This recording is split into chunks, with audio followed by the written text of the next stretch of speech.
Après des heures à essayer d'atteindre Paris, eh bien nous voici au PEL.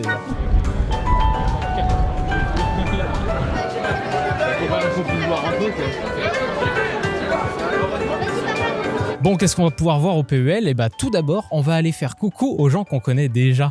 C'est con, mais bah c'est quand même sympa, on se retrouve dans des moments un peu voilà, ponctuels, donc autant aller le faire. Et puis on va profiter pour regarder un petit peu ce qu'il y a pour prévoir les futures journées. Allez, venez avec moi!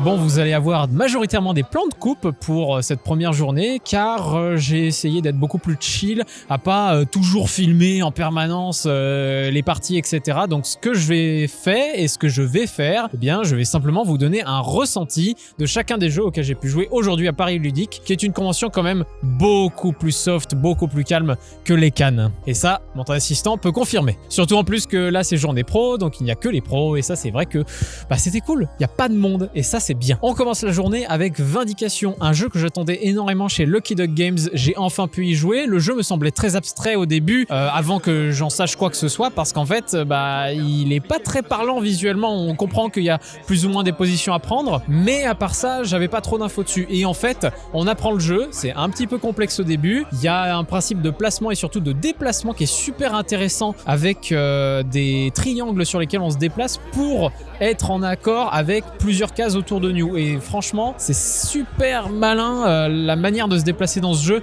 qui rend parfois l'interaction un petit peu fourbe. En plus de ça, il y a des mélanges de cubes entre, sur le plateau qui nous permet de faire des actions derrière. Donc avec les cases qu'il y a sur le plateau, il y a quelque chose de vraiment très immédiat au bout d'un moment dans ce jeu. C'est-à-dire que les premiers tours, on galère un peu à comprendre un petit peu comment ça se passe, etc.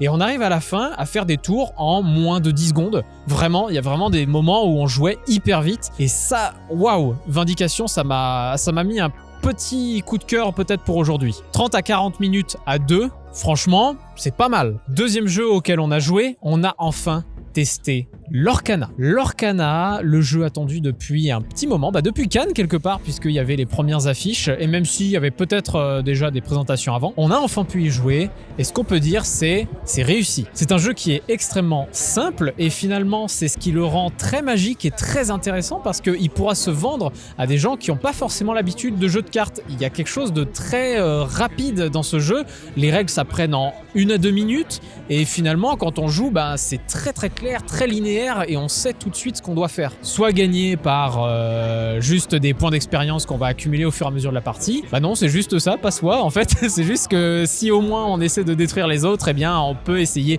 de gagner avant l'autre surtout. Un principe de mana qui progresse au fur et à mesure de la partie si on décide de le faire progresser. Ça c'est assez malin, surtout qu'on a très peu de cartes en main, donc ça peut tout de suite être assez compliqué. Bref, j'en ressors avec un très bon ressenti, surtout dans le sens où ça pourra très bien marcher auprès du très grand public. Sachant que j'ai envie de faire une vidéo sur des jeux abstraits, je ne vais pas trop parler des jeux auxquels on a joué en fin de journée là, mais sachez que j'ai découvert quelques jeux de la gamme Cosmoludo. Cette gamme de jeux, ce sont des jeux abstraits vendus dans des petites boîtes à des prix assez accessibles et qui sont globalement des jeux qui s'apprennent très rapidement, mais qui ont une petite profondeur à chaque fois chacun qui rend les jeux super... Parfois, ça mindfuck le cerveau, mais j'ai pas le mot français. Donc bref, vous entendrez parler d'un des jeux de Cosmoludo dans une vidéo de jeux abstraits qu'il y aura plus tard sur ma chaîne YouTube. Et puis, on va passer à la deuxième journée, mais d'abord, faut qu'on mange, parce qu'on a faim, je pense en tout cas. Et voilà, tout simplement, fin de cette première journée. Donc demain, il y aura du vrai public. Du vrai public. Le PEL.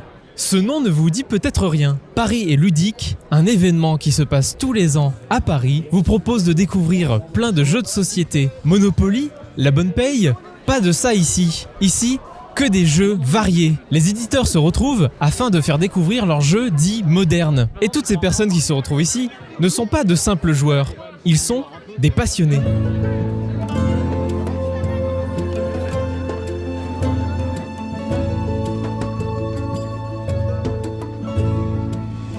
Bon, on a enfin pu jouer à un jeu Voilà, avec un petit fauteuil, vous l'avez peut-être vu si vous êtes passé dans la convention, je ne sais pas, à Cannes ou à d'autres conventions, je ne sais pas. En tout cas, nous avons enfin joué à Narcopolis. Parce qu'en fait, j'avais entendu parler de ce jeu il y a pas mal de temps quand même maintenant, ça fait un petit moment qu'il est sorti. Par contre, j'avais jamais pu y jouer et j'avais juste eu une présentation du jeu à Cannes, on n'avait pas eu le temps d'y jouer parce que Cannes, ça s'enchaînait hyper vite et on n'avait pas pu faire ce qu'on voulait. Cette fois-ci, on y a joué. Et waouh, c'est tellement dommage que ce jeu ne soit pas tant joué, tant répandu, parce qu'en fait, le jeu est d'une efficacité que j'ai rarement vue. Le jeu s'apprend en 5 minutes, tellement les actions sont simplissimes. Il y a un principe de gestion d'argent qui est vraiment bien géré. Au début, pour la blague, j'ai dit « Ah, c'est comme Monopoly, on met nos billets sous le plateau. » Mais non, ne confondez pas ça du tout avec un Monopoly, parce que le jeu est malin au possible. On peut mettre des crasses aux autres hyper facilement et du coup ça rend un jeu ultra fourbe et surtout hyper dynamique. Chaque tour s'enchaîne extrêmement rapidement, on doit placer des business sur le plateau afin de récolter plus d'argent à la manière un petit peu de Dinner in Paris. Plus on construit, plus on gagnera d'argent et après avec cet argent on va pouvoir récupérer des points d'influence qui sont les points de victoire de la partie ou gagner plein d'argent afin d'avoir des cartes influence qui peuvent foutre des crasses aux autres. Un système de combat au bluff avec je ne sais plus comment s'appelle ce jeu, mais où on a des dés qu'on balance dans un petit gobelet qui font apparaître un certain chiffre. Si ce chiffre, on a menti et que l'autre le reconnaît, le surprend, enfin sait qu'on a menti, eh bien malheureusement on aura perdu notre combat. Et après ça s'enchaîne comme ça où il faut à chaque fois faire un chiffre plus grand. Si on fait un chiffre plus grand, ça marche. Si on fait pas un chiffre plus grand, mais on peut quand même mentir, eh bien on peut quand même, bien bluffer l'adversaire. C'est assez fourbe, c'est vraiment génial. Narcopolis, par contre, c'est un jeu qui n'est pas très joueur. C'est un jeu qui, en soi, s'adresse à des gens qui jouent un peu aux jeux de société, qui aiment pas les jeux trop experts non plus, mais qui aiment bien les jeux où on se met des crasses. Vous voyez le genre de jeu un peu à la Munchkin où en permanence on peut toujours s'emmerder les uns les autres. Là, il y a vraiment de ça. C'est vraiment un jeu pour les gens qui aiment faire des jeux de société sans se prendre trop la tête parce que les tours sont extrêmement simples à enchaîner. Donc vraiment, jetez un œil à Narcopolis, vous ne serez pas déçus parce que c'est efficace et rapide quoi. Le jeu en plus vraiment très court. Plus on est de joueurs, je pense, plus c'est marrant parce qu'on peut plus s'emmerder sur les placements du territoire. Mais par contre, ouais, franchement, jouez-y. J'en reparlerai sur ma chaîne. Dans la suite de la journée, nous avons joué à Barbarian Kingdoms, un jeu qui a été financé il y a quelques temps maintenant et qui se vend comme étant un jeu de conquête mais extrêmement compact. Pas forcément dans sa taille parce que le plateau prend un petit peu de place, mais surtout en fait dans ses choix limités d'action et le fait que à chaque tour on ne fait qu'une action par tour. Une action par tour, ça limite extrêmement les choses à faire. On peut recruter, se déplacer, aller sur une case pour essayer de la revendiquer, mais quand on y va, les joueurs peuvent, s'ils sont adjacents, venir nous taper dessus. Et un système de combat avec du bluff où on a de la force de base et un peu à la manière, j'ai envie de dire un peu de Rising Sun, on va dépenser des pièces, mais cette fois qu'on va donner à l'adversaire pour se rajouter de la force.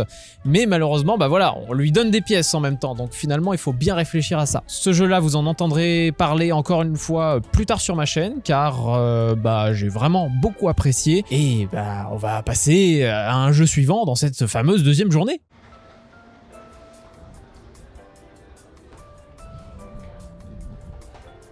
Ensuite, on a fait un petit tour dans l'espace professionnel de Asmodée. Et là, il y avait quand même pas mal de petites choses assez sympathiques, notamment, vous l'aviez vu sur les réseaux, l'arrivée bientôt des Aventuriers du Rail Legacy. Vous savez que j'ai découvert les Aventuriers du Rail il n'y a pas si longtemps dans un jeu test enfin. Et cette fois-ci, il arrive, je ne manquerai pas d'en parler, je ne manquerai pas d'y jouer.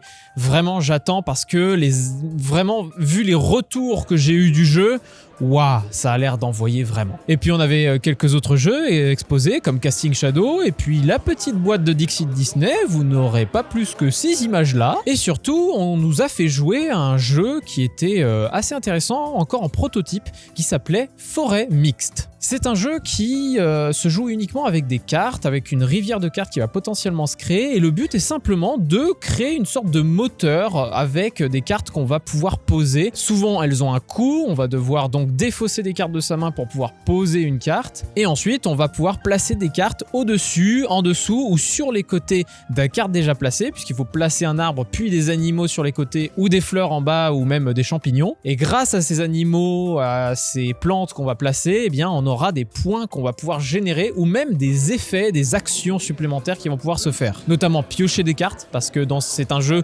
qui, un peu à la manière des Aventuriers du Rail, va vous faire criser à quel point vous dépensez les cartes extrêmement vite et vous avez envie de piocher, piocher, piocher et encore piocher. Et vraiment, il y a tout un moteur qui se crée, vraiment tout un truc où on peut vraiment monter dans énormément de points, et donc on va faire de plus en plus de points. On nous avait dit, à 150 points, t'as fait un bon score, à 120, c'est plutôt la moyenne, à 100, tu peux dire que c'est pas mal pour une première, mais t'as pas encore tout vu. Et ben nous, le score maximum qu'on a fait, c'est 72. Et c'était pas moi. C'est Kellowen qui a fait 72 points. Bravo à elle. Et bizarrement, bah bravo à elle, mais elle a quand même pas fait les points qu'on devait faire, donc je sais pas à quel point il fallait aller plus haut pour ça, mais... je sais pas, enfin voilà, je sais pas. En tout cas, c'est un jeu qui m'a beaucoup plu, qui demande quand même d'y revenir. Franchement, ça donne envie d'y revenir. Et puis voilà, on va passer maintenant à la suite un peu de cette journée.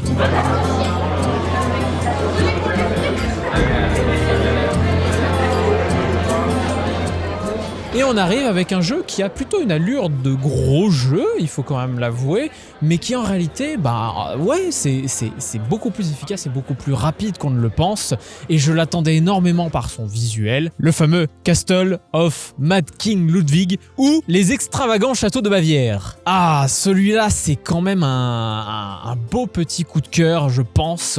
On avait joué à Vindication chez Lucky Duck le jour d'avant, et quelque part, j'ai beaucoup aimé Vindication, mais j'ai aussi beaucoup aimé Castle of Mad King Ludwig. C'est très chiant à dire en fait. Donc c'est un jeu de construction de château dans lequel vous allez récupérer des pièces de château qui seront sur une rivière. La nuance, c'est que donc on va pouvoir acheter ces différentes pièces. Il va falloir bien les agencer pour que les portes soient liées entre elles. Il y aura aussi une notion d'adjacence de pièces entre elles, et ça peut du coup créer des points négatifs, des points positifs, ça dépend vraiment des moments, selon les pièces de château que vous mettez. Mais la vraie différence, c'est surtout que cette rivière de pièces, eh bien, c'est pas une simple rivière où ça va être dans un sens, on en achète une et puis ça décale tout le reste. Là, à chaque tour, il y a un chef architecte qui aura la main mise sur quelle pièce va être à quel prix ce tour-ci. Et ça va amener des immenses tractations, des immenses moments où on se dit mais merde, je veux acheter cette pièce-là à pas cher,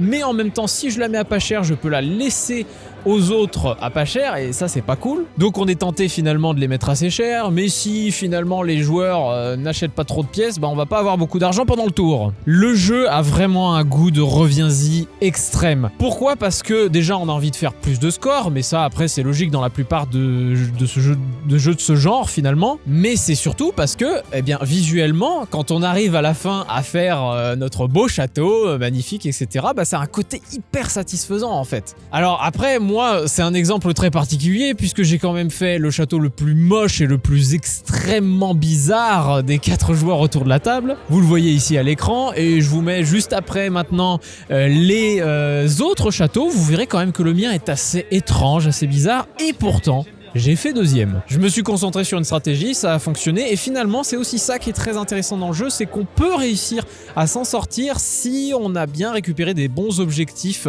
parce qu'évidemment on va compter des points par rapport à des objectifs, comme beaucoup de jeux de ce genre, encore une fois. Donc finalement, qu'est-ce que j'en pense ? Bah c'est génial, mais c'est surtout qu'il va falloir l'attendre, parce que là il n'y avait qu'une seule boîte ici, et bah va falloir attendre qu'il sorte pour que je vous en reparle sur la chaîne. On arrive à la fin de cette journée et cette fin de journée, qu'est-ce qu'on a pu faire? Eh bien déjà, on a pu rester voilà dans cet environnement vide, mais en même temps, on avait le droit et on a pu tester les derniers jeux de la gamme Cosmo Ludo aujourd'hui. On a pu jouer à Okito, on a pu jouer à Yoxi et on a pu jouer à Pantare. Les trois sont super intéressants et j'en parlerai sur la chaîne dans une vidéo dédiée. Ça, vraiment, j'y tiens parce que au début, je me disais, bon, je vais en sélectionner un ou deux que je parlerai dans une vidéo sur des jeux abstraits. Non, je pense que je vais faire une vidéo sur la gamme Cosmo Ludo. Donc vous êtes prévenus en avant-première. Et donc on finit cette deuxième journée sur ce grand vide où il y a des personnes derrière moi, mais quand même pas mal de monde mine de rien. Et donc demain, dernier jour du salon, on a prévu pas mal de trucs et notamment on aimerait beaucoup jouer, enfin je dis on, mais en fait l'assistant derrière la caméra pas trop, mais moi surtout oui, j'aimerais beaucoup tester Pampero, le fameux jeu de gestion de vent Uruguay, de vent d'Uruguay, voilà, des choses comme ça où on doit créer de l'énergie à partir de plein d'actions particulières. Je vous en parlerai peut-être demain. Et puis on a plein d'autres jeux potentiels qu'on aimerait jouer. Après, c'est toujours est-ce qu'on va pouvoir y jouer en termes de temps. Ça, c'est le plus compliqué et surtout que y a toujours des gens en fait à chaque fois aux tables. On aimerait beaucoup tester Arakan Wars qu'on a vu à Cannes. Après, à voir ce qu'on va pouvoir faire, mais ouais, il y a plein de trucs possibles. Et puis ça donnera peut-être ça. Eh bien c'est bon, nous sommes arrivés sur le stand d'Intrafin qui nous présente quand même pas mal de jeux assez conséquents en ce moment avec le fameux Ibris qui est sorti il y a quelques mois maintenant et qui fonctionnait un petit peu, n'est-ce pas? Il y a aussi The Warp qui est sur une ou deux tables, non une seule table, qui est un 4X spatial, mais nous aujourd'hui, et puis oui il y a aussi en avant-première le fameux Terraforming Mars, le jeu de dés, mais aujourd'hui nous on est là pour Pampero qui va sortir dans un peu plus longtemps quand même, je sais plus exactement, je crois que c'est fin d'année. Et c'est un jeu où il va falloir gérer un peu une centrale d'électricité, un peu faire de l'électricité pour pouvoir gagner de l'argent au plus possible sur un immense plateau, comme vous le voyez sur les plans de coupe, et avec un grand plateau joueur. Donc ça c'est une partie du plateau joueur et on a encore une autre partie ici sur laquelle on va placer des cartes pour faire des actions. Ça va être quelque chose, mais en même temps c'est hyper intriguant en fait, voir un jeu sur une thématique comme ça, un peu comme Autobahn où on se dit pourquoi, et en fait justement il y a sûrement un gros intérêt et c'est ce qui m'intéressait vraiment et qui m'intriguait beaucoup dans le jeu.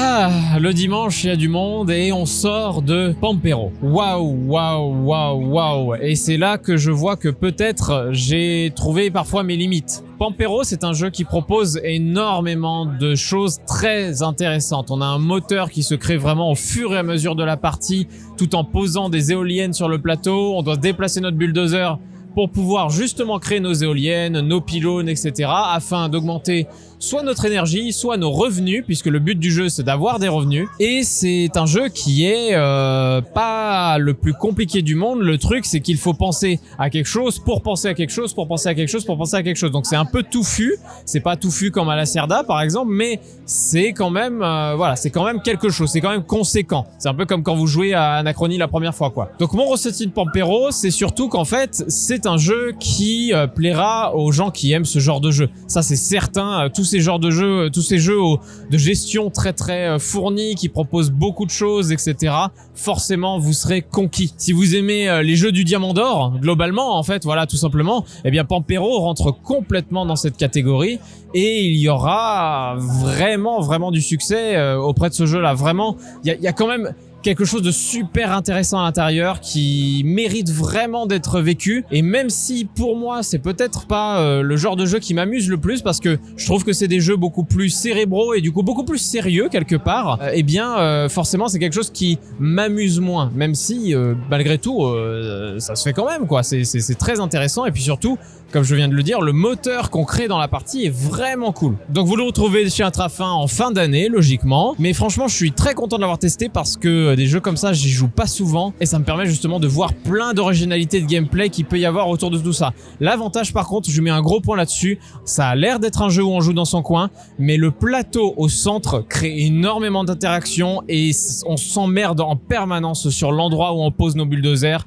et où on réserve nos constructions, etc. Donc franchement, à ce niveau-là, il y a des moments où t'es là, j'aurais bien aimé être placé ici quand même.